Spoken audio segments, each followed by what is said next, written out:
ఎన్నికల ప్రచారంలో భాగంగా ఆళ్లగడ్డలో పర్యటిస్తున్న సీఎం జగన్ ను కలిసేందుకు టీడీపీ నాయకురాలు భూమా అఖిలప్రియ ప్రయత్నించడం ఉద్రిక్తతకు దారితీసింది. నియోజకవర్గంలో పంటలు ఎండిపోతున్నాయని, రైతుల కోసం నీటి విడుదల చేయాలని కోరేందుకు సీఎంను కలుస్తున్నట్టు అనుచరులతో కలిసి అఖిలప్రియ బయలుదేరడంతో పోలీసులు ఆమెను అడ్డుకున్నారు. సీఎం క్యాన్వైన్ వస్తున్న సమయంలో ఆయనతో మాట్లాడాలని అఖిలప్రియ బయలుదేరడంతో ఆళ్లగడ్డలో ఉద్రిక్తత చోటు చేసుకుంది.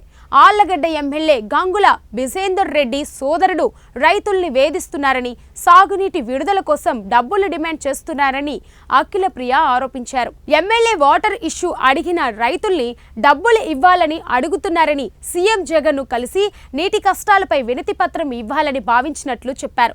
సాగునీరు లేక రైతులు ఇబ్బంది పడుతున్నా ప్రభుత్వం స్పందించడం లేదని అఖిలప్రియ ఆరోపించారు. ముఖ్యమంత్రిని కలిసేందుకు అఖిలప్రియను పోలీసులు అనుమతించలేదు. వినతి పత్రం ఇవ్వడానికి వస్తే అరెస్టు చేయడం ఏంటని పోలీసులను టీడీపీ నేతలు ప్రశ్నించారు. అపాయింట్మెంట్ కోసం ప్రయత్నిస్తే సీఎం కార్యాలయం స్పందించలేదని, అందుకనే నేరుగా సీఎంను కలిసి వినతి పత్రం ఇచ్చేందుకు ప్రయత్నించినట్లు అఖిలప్రియ తెలిపారు.